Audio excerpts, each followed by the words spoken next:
Bismillahirrahmanirrahim. Assalamualaikum warahmatullahi taala wabarakatuh. Kita mulakan kelas kita dengan sama-sama membaca Ummul Kitab Al-Fatihah. Bismillahirrahmanirrahim.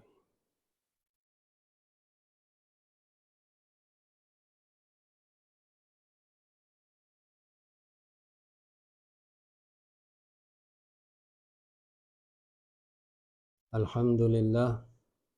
Alhamdulillahilladzi hadana lihadza wa ma kunna linahtadiya laula an hadanallah. Asyhadu an la ilaha illallah wa asyhadu anna Muhammadar Rasulullah.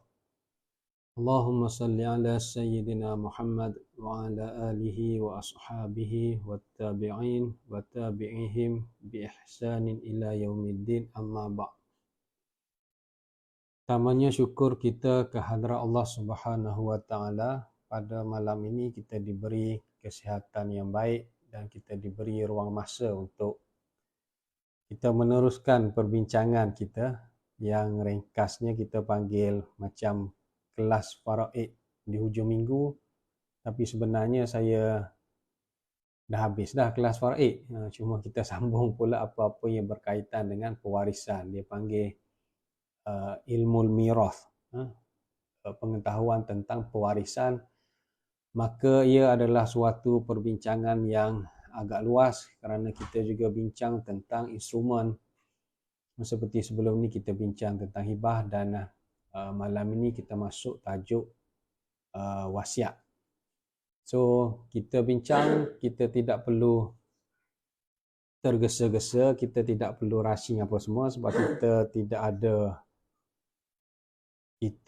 ada tempoh masa apa semua. Kita bincang mengikut kesesuaian kita lah. So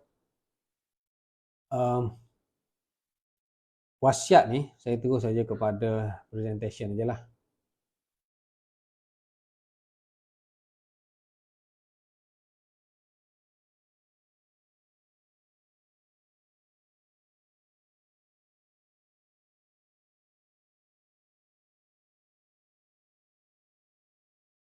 Wasiat saya namakan sebagai wasiat kepada waris sebab presentation ini ataupun perkongsian ini lebih fokus kepada isu wasiat kepada waris. Kita akan ada dua presentation ataupun dua nota, dua slide yang saya sediakan. Yang pertama ni wasiat kepada waris.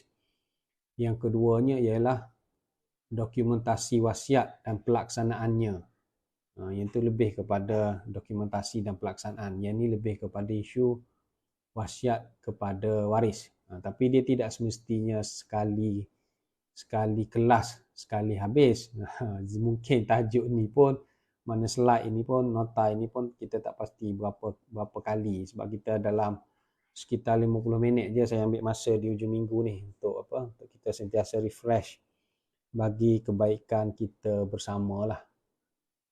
Bagi follower-follower saya yang susah nak jumpa saya kan, yang duduk jauh kan, setengah-setengah tu memang saya tak pernah jumpa face to face pun.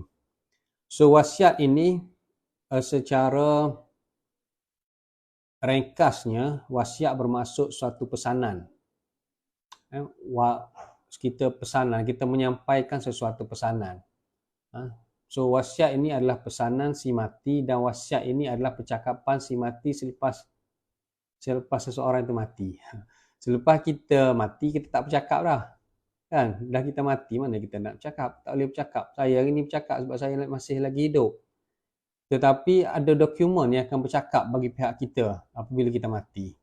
Dan satu-satu dokumen tersebut ialah wasiat. Apabila seorang itu mati, maka wasiat yang akan bercakap bagi pihak dia. Sebab tu kadang-kadang wasiat yang canggih tu dia gunakan video dan sebagainya kan. Tapi kita fokus kepada yang bertulis lah. Dan sebab itulah bila kita baca wasiat kepada waris, selalunya waris akan menangis. Selalunya waris akan menangis sebab waris dia masih lagi teringat-ingat tentang arwah. So wasiat ni selalunya ada emosi lah sikit.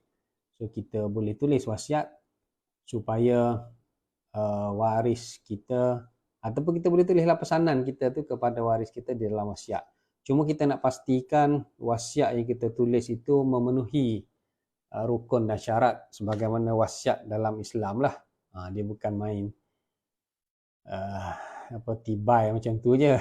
So tulis tu kenalah tulis dengan cara sehabis elok lah. So kita akan bincang beberapa perkara tentang wasiat. So penulisan wasiat ini adalah sunat, dia tidak wajib. Dia asalnya ayat surah Al-Baqarah 180 itu seolah-olah dia menyatakan wasiat itu wajib. Tetapi dia dibatalkan hukum wajib berwasiat itu apabila turunnya ayat-ayat pusaka, iaitu surah An-Nisa ayat 12, surah An-Nisa ayat 13, surah An-Nisa ayat 11, surah An-Nisa ayat 12 dan surah An-Nisa ayat 176 tentang faraid. Maka ayat tentang wasiat itu dia menjadi sunat, dia tidak menjadi wajib. Tetapi sunat pun sunat yang sangat-sangat dituntut lah, sehingga kan terdapat hadis baginda Nabi SAW yang mafhumnya seseorang itu tidak sepatutnya tidur 2 malam berturut-turut dalam keadaan dia tidak menulis wasiat. Maknanya kalau semalam tak tulis wasiat, malam ni dia kena tulis wasiat. Kalau dia tak tulis wasiat, sepatutnya dia jangan tidur. Tidur dia tu tak lena sebab dia belum tulis wasiat. Seolah macam tu. Jadi seolah-olahnya kalau 2 malam berturut-turut tidur dalam keadaan tak tulis wasiat, maknanya memang pelik lah orang tu. Jadi sepatutnya tak boleh tidur malam kalau tak tulis wasiat. Begitu. Kecuali kita dah tulis wasiat, lena lah tidur kita. Maknanya dah tahu program malam ni, dah tahu hadis tu lebih kurang maksud dia macam tu. Malam ni tak apalah kalau tidur lena lagi. Malam esok kena tulis lah wasiat ke tidak? Tak, sepatutnya jangan tidur lena. Maknanya penting yang tulis wasiat. Selepas tulis wasiat, barulah sepatutnya tidur tu lena. Maknanya penting lah tulis. Itu tentang kepentingan menulis wasiat. Dan wasiat ini dari sudut perjalanan dia, perjalanan pengurusan harta pusaka itu, kita bahagi dulu harta si mati mengikut wasiat. Dia sebenarnya bermula dengan pengurusan jenazah, kemudian kita bayar hutang dia, kemudian kalau ada tuntutan harta pencarian, kita tunaikan harta pencarian, kemudian kita bahagi apa yang diwasiatkan oleh si mati. Selepas bersih semua tu, barulah kita bagi faraid. Macam tu. So wasiat ni dia mendahului faraid dari sudut dia terpanggil hak-hak terhadap harta pusaka. Priority tadi, bagi dulu wasiat, settle semua wasiat. Kalau dia kata 20% daripada duit tabung haji dia diberi kepada masjid. Jadi kalau dia ada 100,000, bagi dulu 20,000 kepada masjid. Jadi 80,000 itulah yang jadi harta pusaka yang difaraidkan, macam tu. Jadi bagi dulu faraid, bagi dulu wasiat, kemudian barulah yang bersih itu difaraidkan. So wasiat didahulukan dari sudut pembahagian harta pusaka sebelum difaraidkan. So rukun-rukun wasiat dia ada 4. Secara umumnya, yang ni saya tak nak sentuh detail, saya sentuh detail dalam presentation yang lain. Cuma secara umumnya saya sebut rukun wasiat tu dia ada 4. Pertama, pemberi wasiat. Kedua, penerima wasiat. Ketiga, harta yang diwasiatkan. Dan yang keempat ialah sirah ataupun ijab. So mesti ada pemberi wasiat, mesti ada penerima wasiat, dan mesti ada harta lah yang diwasiatkan. So itu settle. Cumanya yang perlu kita ingat ataupun yang perlu kita bezakan ialah tentang sirah. Sirah di dalam wasiat ni dia ada satu saja, iaitu ijab. Dia tidak memerlukan kepada qabul. Wasiat ni maksudnya kita penulis wasiat, kita yang hidup ni kita boleh tulis wasiat seorang-seorang. Macam kita tulis diary. Kita tidak perlu panggil orang yang menerima wasiat tu untuk terima wasiat kita. Kita boleh tulis wasiat senyap-senyap. Contohnya saya nak bagi rumah ni dekat anak saya, tetapi Kalaulah kita nak buat hibah tak boleh. Saya nak hibahkan rumah ini kepada anak saya, tapi saya tak nak anak saya tahu. Itu tak boleh. Saya ni di samping Google Meet ni saya buat juga TikTok live ni. So saya kena handle dua secara serentak. Tapi tak apa. Mana macam tu. Kalau orang datang jumpa, contohnya dia jumpa, dia kata saya nak hibahkan rumah saya, tapi saya tak nak anak saya tahu. So memang tak boleh. Sebab kalau hibah memang kena tahu. Yang boleh tak tahunya ialah wasiat. Saya nak wasiatkan rumah ini saya nak bagi kepada anak angkat saya, tapi saya tak nak anak angkat saya tahu. Itu boleh. Sebab wasiat ni dia efektif dia adalah selepas meninggal. Jadi wasiat ini boleh ditulis secara sorang-sorang. Kita tidak perlu panggil penerima wasiat. Jadi penerima wasiat tak perlu tahu pun dia menerima wasiat. Dan macam kita tulis diary je lah. Macam kita tulis aja saya wasiatkan begini-begini. Lepas tu kita bagi tahu kita bagi tahulah seseorang semalam saya dah tulis wasiat tu disimpan sekian. So saksi tu dia boleh datang kemudian. Selepas wasiat tu ditulis baru boleh datang saksi pun tak kisah. Sebab saksi dia bukan rukun wasiat. Saksi ni dia rukun dalam nikah kahwin je. Kalau kita nak nikah kahwin, saksi tu jadi penting. Sebab saksi tu kata sah baru jadi sah. Kalau saksi kata tidak sah lah pernikahan tu. Sebab saksi tu yang mendengar ijab dan qabul daripada wali nikah. So saksi ni sebenarnya dia lebih kepada pembuktian. Kalaulah wasiat tu ditulis oleh ibu contohnya. Dia tulis senyap-senyap dan dia tanda tangan. Dan tidak ada sesiapa pun mengetahui wasiat yang ibu tulis. Selepas ibu tu meninggal dunia, anak-anak jumpa wasiat yang tulis oleh ibu, tapi anak-anak ni tahu ini adalah tulisan ibu, ini adalah tulisan arwah mak. Jadi sahlah wasiat tersebut sebab semua waris setuju. Dia tidak perlu masa mak dia tulis tu adanya saksi yang melihat dan sebagainya. Di isu saksi bagi wasiat ni hanyalah isu pembuktian. Kalaulah tidak timbul isu waris setuju memang itu tulisan mak dan memang itu wasiat mak, maka wasiat itu boleh jadi terus aja sah lah. Bukannya suatu perkara yang kita kata dia bukan rukun lah. Saksi itu bukan rukun di dalam wasiat. Yang jadi rukunnya ialah pemberi wasiat, penerima wasiat, harta yang diwasiatkan dan sirah iaitu ijab sahaja. Qabul tu selepas mati.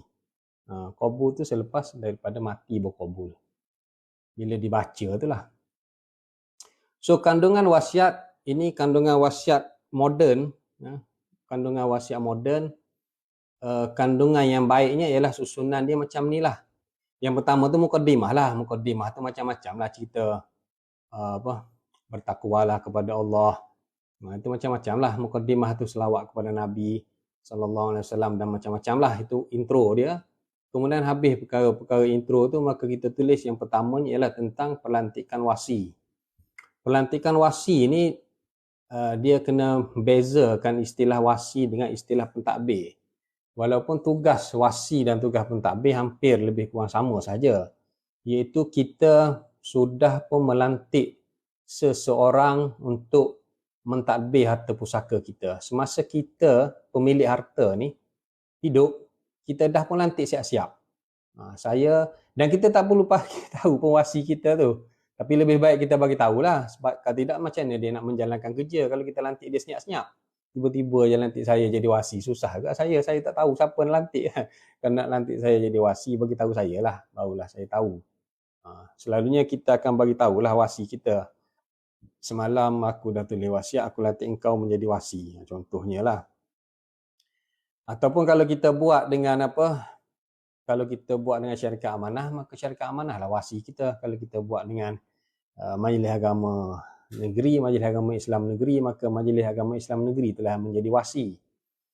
Selalunya macam itulah. Tapi kalau kita buat dengan peguam, tak semestinya peguam menjadi wasi. Peguam akan tanya nak lantik siapa. Kalau dia kata nak lantik isteri dia lah jadi wasi. Kalau dia kata saya nak lantik anak sulung saya, maka anak sulung dia lah jadi wasi. Tetapi wasi ni yang nak dilantik, dia kena tahulah menjalankan kerja sebagai wasi. Kalau dia tak tahu, maka seolah-olahnya dia tidak tidak meet the function lah, tidak berfungsi lah, sangatlah wasiat tersebut kalau wasi lantik itu tidak tahu menjalankan kerjanya sebagai wasi. Kerja wasi ni ialah memohon geran probate. Geran probate berlainan dengan surat kuasa mentadbir, sebab surat kuasa mentadbir itu susah. Dia kena adanya affidavit penolakan daripada semua waris, sedangkan geran probate tidak memerlukan affidavit penolakan daripada waris. Geran probate hanya memerlukan affidavit pengesahan wasiat daripada saksi. Macam tu. Itu saya akan sentuh dalam perbincangan yang akan datang lah. Cuma pada peringkat ni yang perlu difahaminya ialah kita dah lantik siap-siap siapa yang nak jadi pentadbir, yang nak bahagikan harta kita lepas kita mati. Masa kita hidup kita dah lantik siap-siap. Dia panggil wasi lah tu. So kita buat benda tu di dalam wasiat yang pertama, iaitu pelantikan wasi. Soalan-soalan tu saya kadang-kadang tak sempat nak tengok ni. Soalan-soalan dalam TikTok apa semua. Sebab saya nak present saya dulu. Apa nanti saya ada masa saya tengok. Yang keduanya di dalam kandungan wasiat ialah pelantikan wali mal. Ini selalunya kandungan lah. Wali mal ni penjaga harta bagi waris kanak-kanak. Sekiranya kita ada waris kanak-kanak, maka di dalam kandungan wasiat kita tu kita terus saja lantik. Saya yang ini melantik isteri saya. Ataupun saya melantik ibu dia lah kalau waris kanak-kanak kita tu adalah bekas isteri kita, contohnya kan, sebab kita dah bercerai dengan mak dia. So saya dengan ini melantik mak dia lah, walaupun bukan isteri kita, contohnya lah. So kita melantik siapa-siapa tu sebagai wali mal ataupun penjaga harta bagi waris kanak-kanak saya. Ataupun kita nyatakan teruslah waris kanak-kanak yang nama sekian siapa, yang nama sekian siapa, sebab kita mungkin ada beberapa orang anak yang dulu tu daripada isteri yang dulu, anak yang baru pada isteri yang baru. Jadi kita kena tulis lebih detail. Anak yang ni wali mal dia ini, anak yang ni wali mal dia yang ni. Itu contohlah. Kalau keluarga lebih complicated. Kalau keluarga tu simple je lah. Saya ini melantik isteri saya bernama sekian-sekian sebagai penjaga harta untuk waris kanak-kanak saya. So waris kanak-kanak saya semuanya dijaga hartanya oleh isteri saya yang kita namakan tu lah. Itu contoh dia. Sebab kalau kita tak lantik isteri kita sebagai penjaga harta, kemungkinan pemegang amanah untuk harta kanak-kanak yang kita tinggalkan ini, waris kanak-kanak yang kita tinggalkan ini, mungkin amanah raya akan menjadi penjaga harta dia. Mungkin syarikat amanah yang akan menjadi penjaga harta dia. Bukan saya kata amanah raya tu tak elok jaga. Elok je jaga, tak ada masalah. Cumanya kalau kita nak suruh isteri kita yang jaga harta waris kanak-kanak kita, anak-anak kita tu, kita terus je lantik je lah. Barulah benda tu jelas dan dia tidak pergilah kepada amanah raya. Maknanya sebab dia bukan automatik ibu kanak-kanak itu menjadi penjaga harta. Dia tidak automatik. Dia kena apply pula. Kalau dibenarkan. Kalau tidak dibenarkan, dapatkan amanah raya. Jadi ya bagus je lah amanah raya pegang. Kadang-kadang isteri pegang habis duit anak kepada isteri je. Tapi tak payah salah macam mana pun. Cuma terpulang kita nak macam mana. Kalau kita nak isteri kita jaga harta anak-anak kita, kita buatlah satu klausa perlantikan wali mal. Kemudian kita buat pembahagian harta yang tidak lebih daripada 1/3. Pembahagian harta tidak lebih daripada 1/3 kepada dan kepada bukan waris faraid. Sebab wasiat ini fungsi dia adalah pembahagian kepada bukan waris.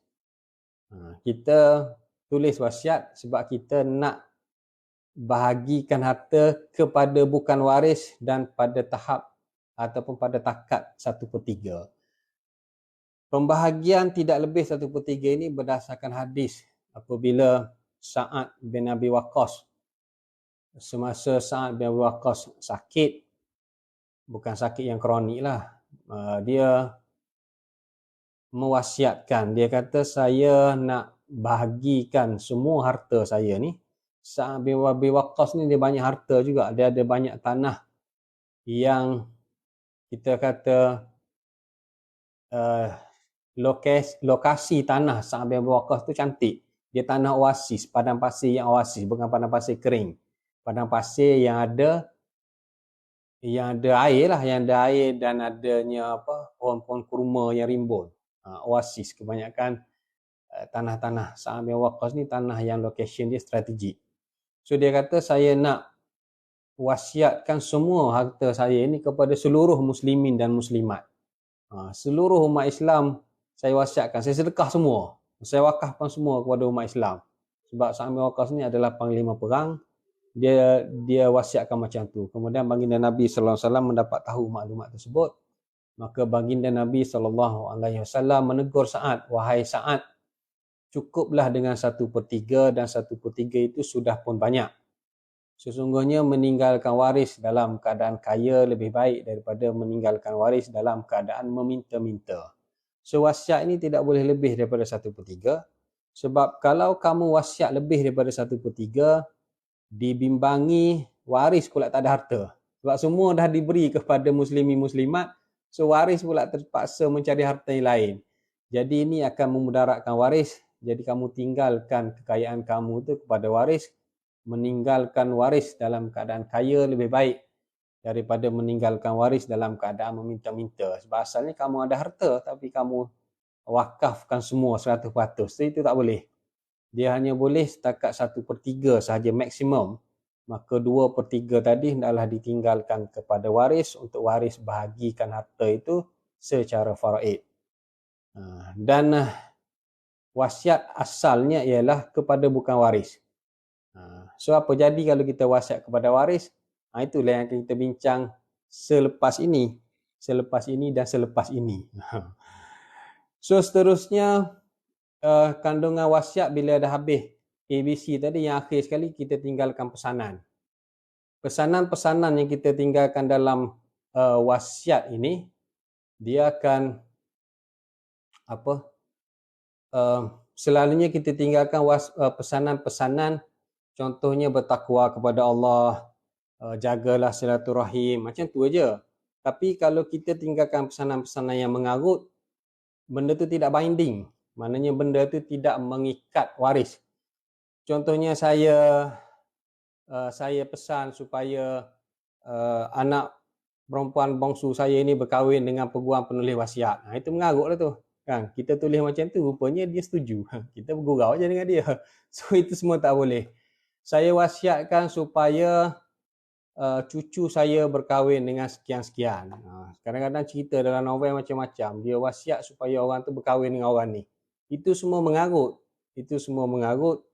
Sama ada dalam novel ke, sama ada dalam filem ke, kita tidak boleh wasiat benda-benda yang macam tu. Sebab perkahwinan ni mana boleh main wasiat. Oh sebab ini nenek sudah wasiat maka saya kena kahwin dengan ini sebab wasiat nenek. Memang itu memang tak betul lah. Sebab itu pesanan-pesanan yang mengarut. Pesanan-pesanan ni kita boleh pesan tetapi kita tidak boleh ikat dengan perkara-perkara tu lah. Kalau nikah kahwin tu pulang kepada keredaan dia lah, kita tak boleh nak mengikat macam tu. Selalunya pesanan-pesanan ni adalah pesanan-pesanan yang berupa untuk bertakwa, mengeratkan silaturahim dan sebagainya lah. So kalau ada kekeliruan terhadap wasiat itu, maka boleh dibuat di mahkamah syariah, dan kalau tidak ada apa-apa masalah, maka wasiat itu sepatutnya diterima lah. Wasiat kepada bukan waris, wasiat lebih pada 1/3, macam mana kalau waris setuju? Kalau setuju semua benda boleh je lah. Yang kita cerita ni benda yang asal. Kalau setuju semua benda boleh. Tapi yang asalnya, yang asal hukumnya macam tu lah dulu. Yang asalnya jangan lebih 1/3. Sebab kita nak faham meninggalkan waris dalam keadaan kaya tadi. Kalau 100%, waris setuju ke 100% dibagi kepada kan? Tapi kalau 40% mungkin waris kata tak apalah, 40% bagi masjid. Lebih tu 30%. Lebih tu 1/3 tapi dah setuju. Setuju boleh lah, ada setuju. Yang isu sekarang banyak yang tak setuju je. So wasi ini adalah wasi. Wasi ni boleh jadi individu dan boleh jadi syarikat yang dilantik oleh pewasiat untuk mentadbir dan menguruskan pusaka pewasiat. So lantik terus, dan wasi ini boleh terus saja pohon geran probate di Mahkamah Tinggi Sivil bagi melaksanakan wasiat walaupun tanpa izin waris faraid pewasiat. Sebab wasi ni dia ada kuasa sebab dia sudah dilantik oleh si mati. Kalaulah waris tak setuju, ini pun ada, dia lantik syarikat amanah, tak tahu dia lantik syarikat amanah tu dalam keadaan dia faham ke, dia tak faham ke. Ramai nak pergi haji ni kadang-kadang dia tulis je wasiat, lantik je. Lepas tu meninggal sungguh. Bukan meninggal masa pergi haji, 10 tahun lepas tu baru meninggal. Tapi pelantikan dah dibuat tu dalam wasiat dan adalah dia pun tak ingat apanya aku tulis wasiat masa nak pergi haji dulu. So benda tu menyebabkan adanya pelantikan wasi tu, dan dia pun tidaklah batalkan apa. Jadi dia dah lantik wasi tu, contohnya dia lantik syarikat ABC sebagai wasi, so syarikat ABC boleh terus saja memohon geran probate apabila dia tahu klien dia ni meninggal dunia, dia tidak perlu pun izin daripada waris. So saya ada satu kes tu, dia dah lantik syarikat tu sebagai wasi, tetapi waris tak setuju. Waris tak setuju, so kita kena ambil penarikan diri wasi tu. So wasi tu dia tak nak tarik diri lah, sebab harta pusaka pun saya ingat lebih 20 juta. Takkanlah wasi nak tarik diri. Kalau harta engkau 200,000 mungkin wasi kata engkau buat sendiri je lah. Tapi kalau harta si mati tu 20 juta, takkanlah syarikat tu tak nak buat, sebab yuran dia pun boleh tahan jugalah. Sebab dia boleh ambil sampai maksimum 5%. Tapi dia sudah ada perjanjian dengan si mati berapa charge. Selalunya dalam 2% lah. Tapi tengok syarikat mana dan sebagainya lah. So kalau lah syarikat tu dia tidak menarik diri, maka waris sebenarnya tidak boleh untuk langkau lah, sebab syarikat tu dilantik oleh pewasiat itu sendiri. Terdapat juga wasiat yang meletakkan wasi gantian. Contohnya saya dengan ini melantik individu, melantik saya lah, adalah klien saya. Saya dengan ini melantik Ahmad Tirmizi sebagai wasi saya. Sekiranya wasi saya meninggal lebih awal daripada saya, maka saya melantik amanah raya sebagai wasi gantian. So itu dibenarkan lah, sebab kalau lantik saya, tiba-tiba saya mati lebih awal sebelum pewasiat, maka wasiat dia masih lagi tidak terbatal pelantikan wasi, sebab dia adanya wasi gantian, iaitu amanah raya. Amanah raya tu tidak meninggal lah, insyaAllah. Macam itulah. Dia boleh juga buat macam tu, tapi sekadar dua je lah. Jangan pula saya ni melantik Ahmad Tirmizi sebagai wasi. Sekiranya Ahmad Tirmizi meninggal, maka saya lantik B. Sekiranya B meninggal, saya lantik C. Jadi panjang pula list engkau. Selalunya orang buat dua saja, orang tak tulis lah berjela-jela senarai tu. Selalunya buat dua saja. Kalau dua-dua dah meninggal, buat wasiat barulah, melantik wasi yang baru. Dia tak boleh nak banyak sangat dia punya kalau tu. Selalunya kalau ada nak buat gantian pun dia hanyalah seorang saja sebagai wasi gantian, sebab kita bimbang wasi yang kita lantik itu meninggal tapi kita tak tahu. Jadi dia seorang lagi sebagai gantian, ataupun ada satu pihak lagi sebagai gantian. So ini wali mal tadi. Dia ibu tidaklah secara automatik menjadi wali mal. So kalau nak suruh ibu tu menjadi wali mal, kita hendaklah nyatakan di dalam surat wasiat kita melantik. Tetapi kalau wasiat daripada ibu, dia tak boleh. Ibu tu wasiat, saya dengan ini melantik diri saya macam mana? Saya dengan ini melantik kakak saya sebagai wali mal terhadap waris kanak-kanak saya. Tapi dia tu ibu. Tak boleh, sebab wali mal ni asalnya ialah ayah. Walaupun ayah tu mungkin bercerai dengan mak dia. Sebab walaupun dia bercerai, tetapi ayah still menafkahkan anak tadi. Maka wali mal yang asal ialah bapa. Kalau bapa meninggal, dia pergi kepada bapa, iaitu datuk sebelah bapa. Jadi ibu tadi dia tidak boleh nak melantik orang lain Saya dengan ini melantik kakak saya sebagai wali mal untuk anak-anak saya. Dia tak ada kuasa nak melantik pun sebab dia ibu. Yang ada kuasa nak melantik. Jadi kalau bapa dia ada kuasa nak melantik. Kuasa sebenar untuk wali mal ni ada pada bapa. Tapi saya dengan ini mewasiatkan bahawa isteri saya menjadi wali mal saya jika saya meninggal. Bolehlah sebab dia bapa. Macam tu. Kalau ibu, kalau buat benda ni saya rasa tidak terpakai lah kalau si bapa tu kontes. Kenapa pula engkau lantik kakak engkau jadi wali mal untuk anak aku? Aku ayah masih lagi hidup, engkau yang mati. Contohnya lah. Kalau dah dia berlaku perceraian, selalunya dia akan jadi kerumitan lah dekat situ. Dia mulalah nak cari orang lain jadi wali mal. Lebih-lebih lagi kalau si ayah tu tak bagi nafkah dekat anak dia tu kan. Secara teorinya ayah lah yang kena bagi nafkah sebab tu lah ayah ada hak wali mal tu. So klausa ni bukan terpakai kepada semua lah. Klausa ni terpakai kepada bapa ataupun kepada wali mal, datuk. Contohnya sebab datuk tu yang sedang jaga. Sebab ayah anak dia lelaki tu mati, so dia ambil alih tugas sebagai wali mal, dia boleh wasiat. Macam tu. Jangan pula ibu tu buat lantikkan wali mal sebab dia tidak ada kuasa, macam mana dia nak lantik. Yang ada kuasa wali mal tu dia boleh lantik lah sebagai menggantikan diri dia selepas dia meninggal. So ini adalah isu wasiat kepada waris. Wasiat kepada waris adalah tidak dibenarkan, la wasiyata lil waris. Baginda Nabi SAW bersabda, tidak ada wasiat kepada waris. So sesiapa yang buat wasiat kepada waris, maka dia BODOH. Kata sesetengah tu lah, saya tak kata, saya je. Sebab dia bukanlah macam tu sebenarnya. Dia wasiat kepada waris memanglah tak boleh. Sebab adanya hadis baginda Nabi SAW bersabda, la wasiyata lil waris. Dan semuanya mengiktiraf hadis ni. Bukannya hadis dhaif ke apa. Tiada wasiat kepada waris ni memang hadis sahih. So, ulama mengatakan wasiat kepada waris ditegah dan tidak terpakai. Contohnya, aku berwasiat hartaku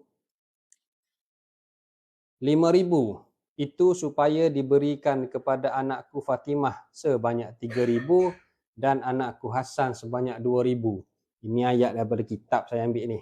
Daripada kitab kuning mana saya tak ingat. Tapi adalah. Kan? Dia kata aku berwasiat hartaku 5,000 diberikan kepada anakku Fatimah 3,000 dan anakku Hasan 2,000. So wasiat ini adalah wasiat kepada waris sebab Fatimah dan Hasan tu anak dia. So wasiat yang macam ni adalah wasiat yang tidak sah. Kerana wasiat itu kepada bukan waris. Ini adalah pendapat yang keras. Dan ini dia menafsirkan hadis tiada wasiat kepada waris secara lafaz hadis tersebut. So tak boleh lah. So tidak terpakai 3,000, 2,000. So bila dia meninggal, hendaklah dibahagikan 5,000 itu mengikut faraid. Kalau mengikut faraid, maknanya 2/3 dapat kepada Hasan, 1/3 dapat kepada Fatimah. Kemudian wasiat kepada waris dengan izin waris faraid yang lain. Ini pula satu pendapat. Pendapat yang kedua, wasiat yang ditinggalkan kepada ahli waris adalah batil secara mutlak walaupun mendapat kebenaran seluruh ahli waris. Isu dia kita buat wasiat kepada waris tapi dengan izin waris faraid yang lain.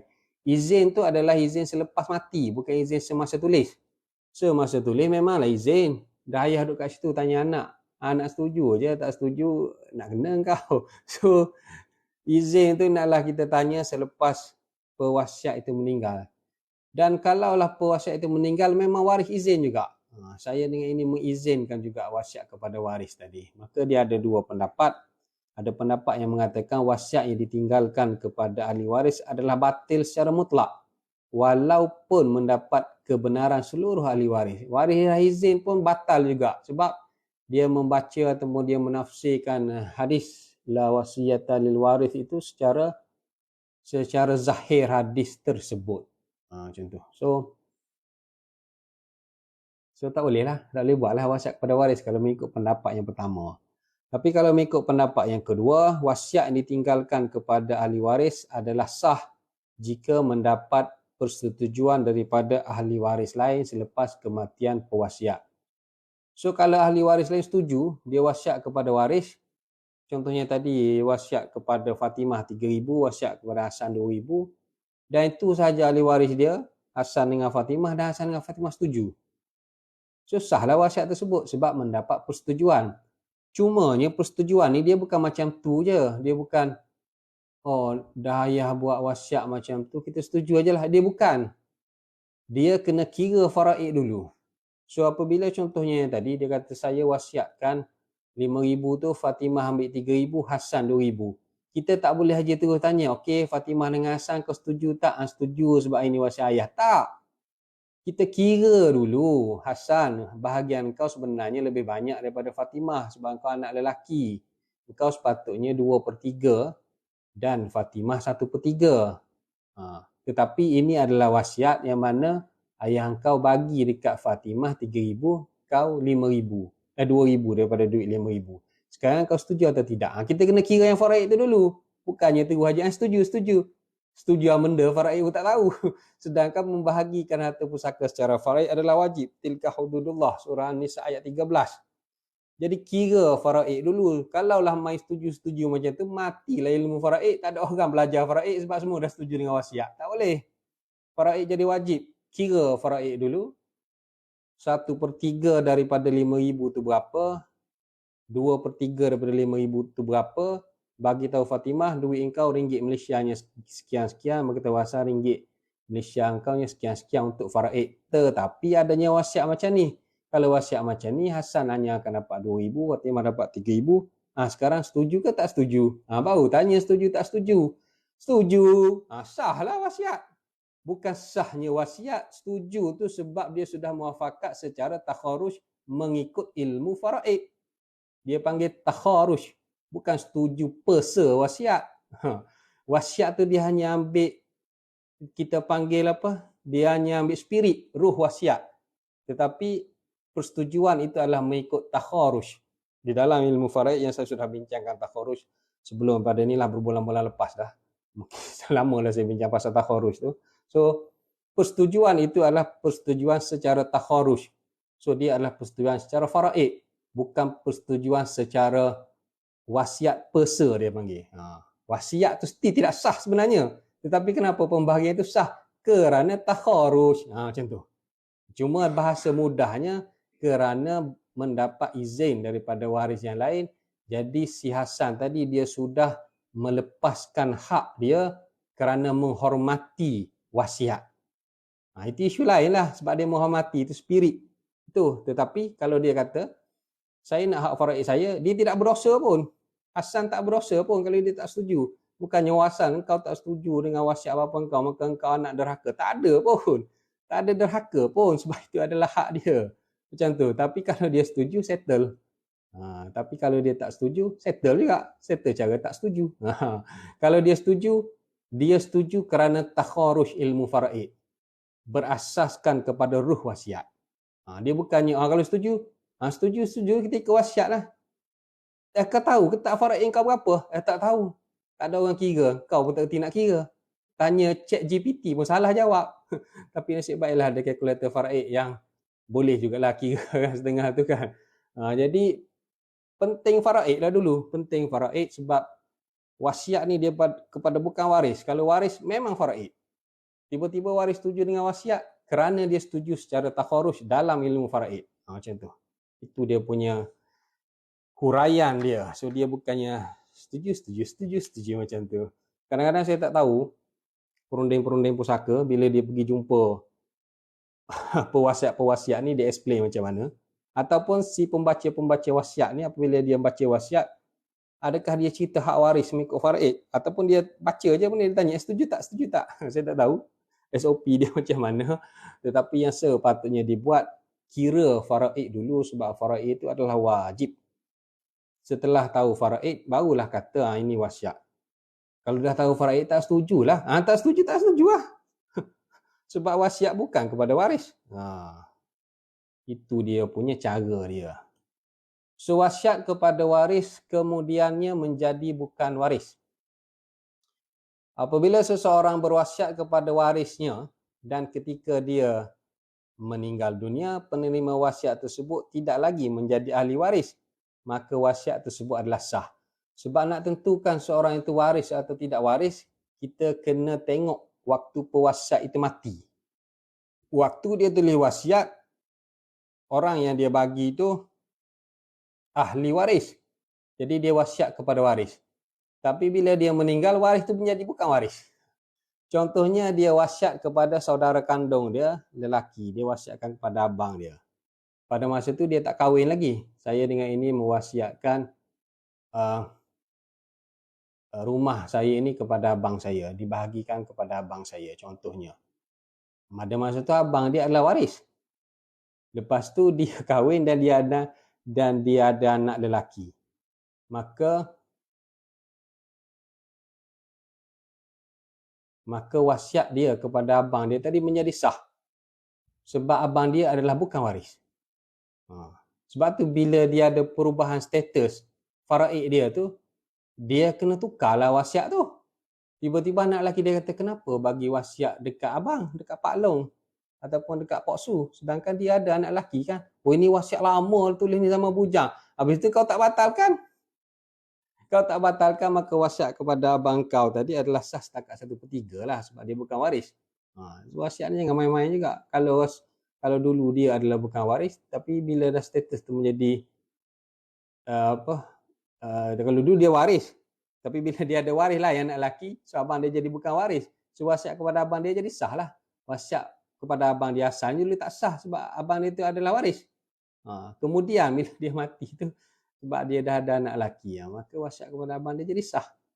So kena perhatikan betul-betul, sebab status waris atau bukan waris itu dilihat sewaktu matinya pewasiat. Wasiat kepada bukan waris, kemudiannya menjadi waris. Contoh, seseorang memiliki anak lelaki dan saudara kandung lelaki. Dia ada anak lelaki dan dia ada abang. Lalu dia berwasiat kepada abang dia. Pada masa itu abang dia bukan waris lah. So pada masa itu wasiat kepada abang dia tu adalah wasiat kepada bukan waris. Namun kemudian anak lelaki tersebut meninggal. Anak lelaki dia pula meninggal, maka abang dia itu menjadi waris. Maka wasiat kepada abang dia tidak sah sebab dia menjadi wasiat kepada waris. Macam tu pula. So dia tengok apakah perubahan-perubahan fakta pada diri dia, kerana perubahan fakta itu menyebabkan perubahan hukum. So ini ayat daripada kitab ni saya ambil ni. Sebab tu dia jadi macam ni sikit. Sebab saya copy paste daripada kitab. Saya kena kitab tu adalah dalam nota saya. So ini adalah contoh wasiat kepada bukan waris, kemudiannya menjadi waris.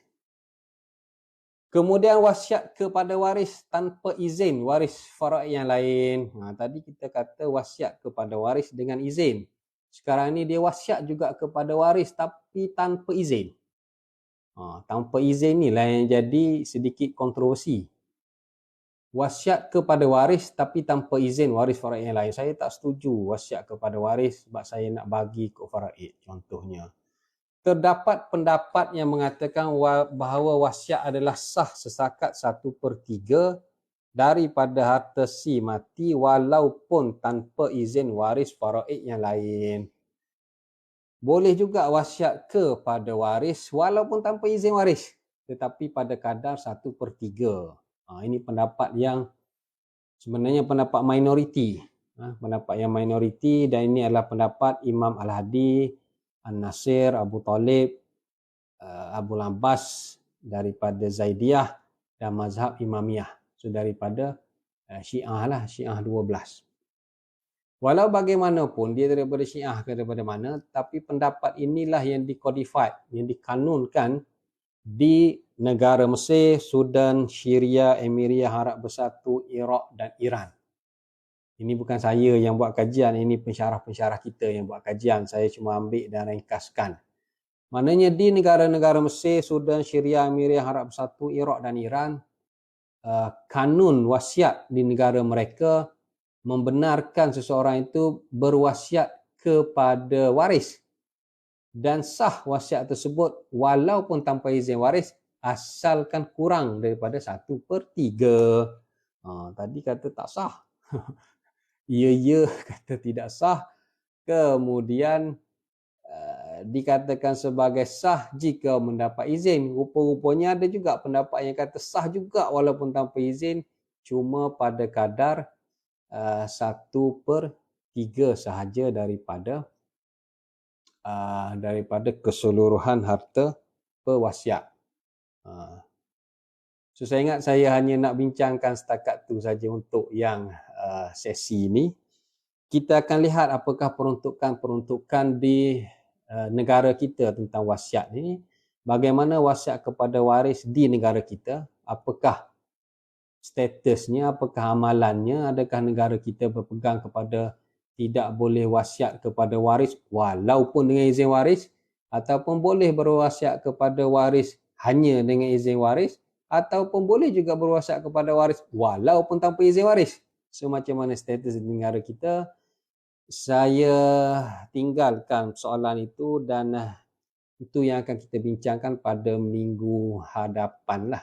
Pada minggu hadapan kita akan sambung tentang status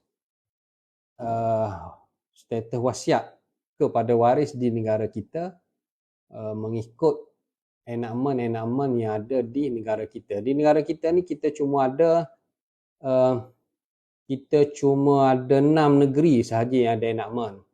Iaitu di negeri Selangor, Negeri Sembilan, Melaka, Kelantan, Pahang dan Sabah. Hanya 6 negeri ini saja yang ada enakmen wasiat. Negeri-negeri lain belum ada enakmen wasiat. Wilayah pun belum ada akta wasiat. Kenapa tu saya tak tahulah. Itu kerja-kerja Badan Perundangan Negeri lah, Dewan Undangan Negeri yang meluluskan. So benda tu tak ada lah. So kita akan lihat peruntukan-peruntukan di negeri-negeri lain tentang status wasiat kepada waris. So segala yang baik datangnya daripada Allah Subhanahu Wa Taala. Segala kelemahan itu, kekurangan itu adalah kerana kelemahan saya. Saya cukup sekadar ini dan saya sudahi dengan wabillahi taufiq wal hidayah. Wassalamualaikum warahmatullahi taala wabarakatuh. Terima kasih semua.